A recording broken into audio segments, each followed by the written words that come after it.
एक और बहुत महत्वपूर्ण बात यह है कि जिस समय परमेश्वर आपको बुलाहट देता है, आपको किसी प्रभु के सेवक के साथ जोड़ता है या किसी सेवकाई के अंदर आपको जोड़ता है परमेश्वर, तो उस समय आपको सबसे ज्यादा ध्यान जो है, यदि आप जवान हैं, नौजवान हैं, चाहे लड़का हो चाहे लड़की हो, यदि आप नौजवान हैं तो आपको सबसे ज्यादा ध्यान इस बात पर देना है कि आप जब विवाह करेंगे तो आपको विवाह करने में बहुत सतर्क रहना है। आपको यूं ही किसी से विवाह नहीं कर लेना है। देखिए, परमेश्वर की सेवा कोई गेम नहीं है, यहां पर कोई मजाक नहीं हो रहा है। परमेश्वर की सेवा जो है उसके लिए एक कीमत चुकानी पड़ती है। तो जब एक नौजवान लड़के को परमेश्वर ने बुलाया, एक नौजवान लड़की को परमेश्वर ने अपनी सेवा के लिए बुलाया, तो अब ये हमारी रिस्पॉन्सिबिलिटी बनती है कि हमको अपने उस जीवन साथी का जब हम चुनाव करते हैं तो हमको ये देखना है कि क्या हमारा जीवन साथी उस बुलाहट में जो परमेश्वर ने हमको दी है, उस बुलाहट में फिट बैठ रहा है या नहीं बैठ रहा है। आप जीवन साथी का चुनाव करके और परमेश्वर की बुलाहट को उसमें फिट करने की कोशिश करेंगे तो वो काम नहीं करेगा, ये फंडा काम नहीं करेगा। लेकिन आपको परमेश्वर की बुलाहट में देखना है कि वो जीवन साथी फिट बैठ भी रहा है या नहीं बैठ रहा है, क्योंकि कीमत चुकानी पड़ेगी उस जीवन साथी को।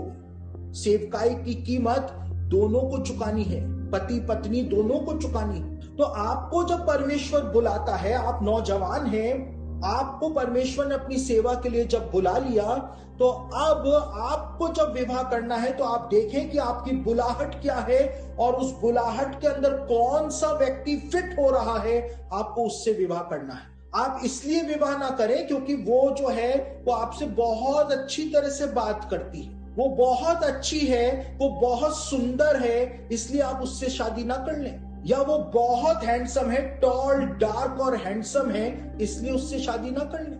दूसरी लड़कियां जो हैं वो उससे शादी करने के लिए मरे चले जा रही हैं और वो मुझसे विवाह करना चाह रहा है, इसलिए आप उससे शादी ना कर लें। आप देखें कि जो स्वर्गीय बुलाहट परमेश्वर ने आपको दी है, क्या वो उसमें फिट बैठ भी रहा है या नहीं बैठ रहा है, वरना बाद में बहुत बड़ी प्रॉब्लम हो जाए।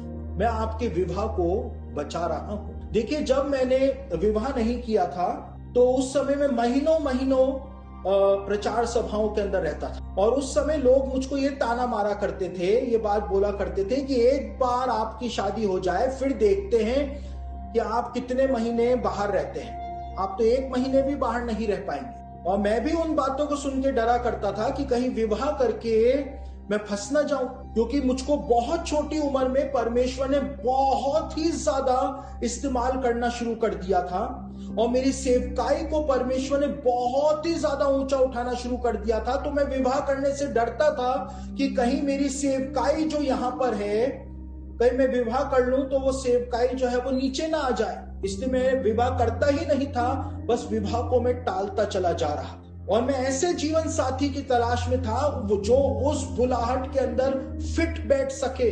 मैं महीनों के लिए अगर बाहर चला जाऊंगा तो पीछे कोई मेरी पत्नी जो होगी वो मेरी जान की दुश्मन बन जाएगी, जीना मुश्किल कर देगी, इसलिए मैं विवाह करता ही नहीं था, उस बात को टालता रहा। लेकिन जब एक सही जीवन साथी मुझको मिला और जब मैंने विवाह किया, तो मैं आपको बताऊं कि जब मेरा विवाह हो रहा था तो विवाह से पहले भी मैं कई महीने के लिए प्रचार सभाओं के अंदर था और विवाह से 3 दिन पहले ही मैं घर पे आया था।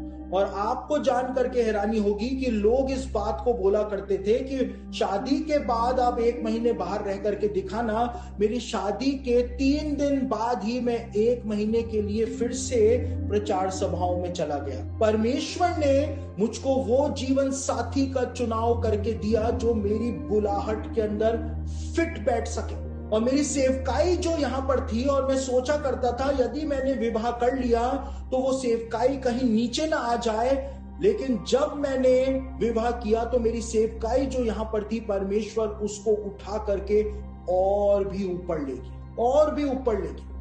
सही जीवन साथी का चुनाव करना बहुत ही ज्यादा जरूरी है। परमेश्वर ने आपको बुलाया है।